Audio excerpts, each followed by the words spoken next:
doctors should take the Imhotep oath. Ashe? Okay. But not only that, when we get to algebra class and trigonometry and we're taught how to figure out and calculate the area of a triangle, what are we taught? What theorem? Pythagorean theorem. Now wait a minute. Pythagoras lived from 560 BC to 480 BC. Again, coming 2,000 years after Imhotep and studied in Egypt for a period of time. So maybe instead of calling it the Pythagorean theorem, maybe it should be called what? The Imhotepic theorem. Ashe? You see, this is not by chance that these things have been left out. Y'all know that, right? I mean, now think about it. Demonstration beats conversation, right? Don't you think Imhotep had to know how to calculate the area of a right triangle to build a pyramid? We're not talking about working it out on paper. We're talking about actually building it. Ashe? And so these are the things that have been conveniently left out of the textbooks. These are the things that have been conveniently left out of the curriculum. These are the things that I'm conveniently putting back into the curriculum. Ashe?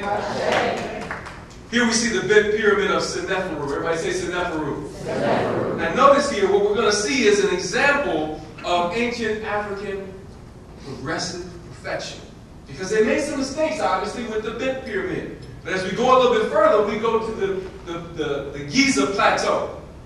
And I need to see who's paying attention now. How many pyramids do you see in that picture? 3, 5, 6. Okay, now we're seeing who's awake. I see your dinner settling in now, huh? Okay. 1, 2, 3, 4, 5, and 6. Okay. Now I have a multiple choice question for you. Which of the 3 big pyramids is the Great Pyramid? A, B, or C? Call out your answer. B.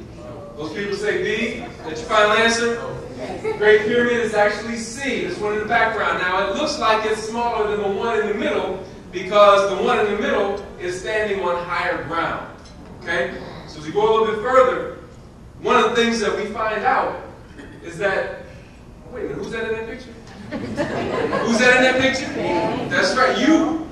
That's you in that picture because you're going to go back, you're going to rescue and reconstruct our culture and put it back into the hands of the people that it belongs to. Now here we see a cross-section of the Great Pyramid of Khufu. Now a lot of times when you look up the original African names, you can't find it because they replaced those names with Greek names. But we're taught that African names are very significant. Did you know that a name tells you your history, where you come from?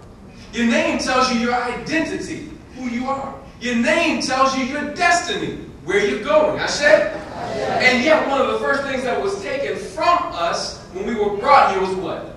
Our names. And if you read Booker T. Washington's Up From Slavery, one of the things that he tells you was at the very beginning of emancipation, one of the first things that black people did was they changed their names. Now they may not have been conscientious enough to go all the way back and change it back to an African name, but they understood that they had to release the slave master's name. Ashe? So as we go a little bit further, we find, now take a look at this. This is you, by the way, standing next to one of the stones in the Great Pyramid. Look at how massive that is. And in the Great Pyramid, there are only over 2.5 million stones. Each stone weighs an average of 2.5 tons. There are 5 stones in the King's Chamber of the Great Pyramid that weigh over 70 tons. Oh, but it gets deeper than that. The material, the raw material for those stones that were used to make it comes from 500 miles to the south in a quarry in Aswan.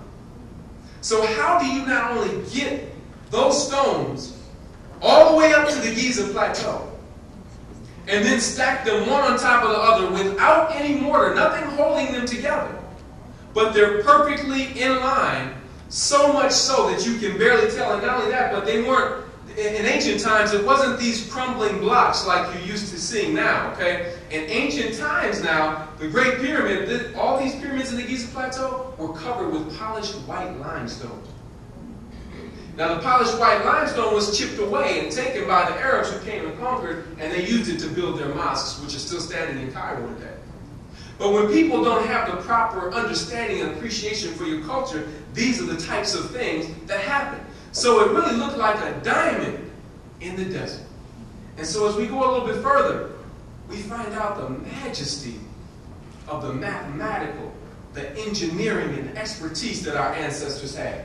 Again, I wanted to show you just how massive it is, so I got right up on it so that you could see all the way to the top. 201 stair steps all the way to the top. 481 feet. The only one of the 7 wonders of the world that's still standing. Ashe? Ashe. And it was built by this man by the name of Khufu. Everybody say Khufu. Khufu. Now, right next to the pyramid, there is this museum with the solar boat of Khufu. Now, this is heavy, y'all. They had this boat completely dismantled and buried right next to the Great Pyramid. Your ancestors left instructions for how to put the boat back together. It's as if they knew that there will come a time when we would forget who we are. And so they left specific instructions for us to go back and find out who we are, the greatness and the glory of who we are. Ashe? And if that boat were sitting in here, it would be as large as this room. So this year, I've been to Egypt 3 times. This year, when everybody was going inside the pyramid, I'd already been inside the pyramid, I had to run over here and check this out and take some pictures. Because I had heard about it and it's magnificent. And they say that after they reconstructed the boat, it is still seaworthy. It could still sail on the Nile. And see, that's because our ancestors built for eternity. Ashe? And so this is, again, just the magnificence of what we did. So here you have Seneferu and his big pyramid. Then you have his son, Khufu. Then you have his son, Hafra. Then you have Menkaure. What you're seeing is 4 generations of African men who were leading the charge for excellence and achievement. This is a study of African progressive perfection that shows what we're capable of when we're operating in our right minds. Ashe? But wait a minute. Now we've gone from the Giza Plateau in Egypt to Las Vegas. Wait a minute. And it's a beautiful structure. There's only one problem. Look at the face on the Horimaket. Everybody say Horimaket. The Greeks called it the what? Now you know, let's review. Let's review time, class. The name Egypt comes from the original African name what? Kemet. And Kemet means nation or land of the blacks. Okay, so they were very clear about who they were. I'll give you some further evidence a little later on. So we know the Horimaket couldn't have looked like that. But the thing is, there's a celebration of your culture going on. You just wasn't invited to the party. Ashe?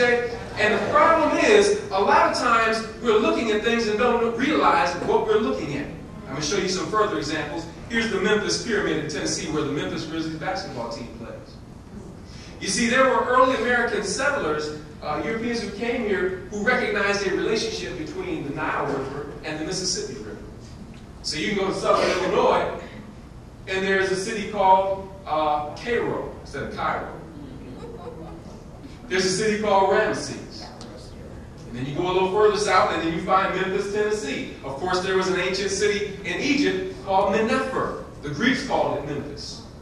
And so there are people who know more about your history and culture than you know yourself. Ashe? There are people who study us very, very carefully. And I'm going to show you a little bit later on in the presentation that America was built not only on African labor through slavery, but on African knowledge. Ashe? I said on African knowledge. Ashe? Okay. Here, now we're friends. Party's still going on. You still ain't received your invitation, right? And there are people of African descent who walk past these things every day and don't see it for what it truly is. Now remember, I said America was built not just on African labor through slavery, but on African knowledge. So here we see the statue of Abraham Lincoln. All of us have seen this before. Some of us have even been to D.C. and seen it in person. But many of us may not have known that it's an exact replica of Ramesu. Everybody say Ramesu. The Greeks called him Ramesses. And you can see this exact statue at the temple of Abu Simbel, where there are 4 statues that look like that. Now the thing that makes this so extraordinary is that this particular temple was not built from the ground up. It was carved out of the side of a mountain. And not only that, but in between these statues, there is a temple that goes back into the mountain, probably almost 100 yards. And not only that, but when we think about the mathematical and engineering proficiency of our ancestors, there are 2 times during the year when in the deepest part of this temple, the sun would shine on the face of Ramesu.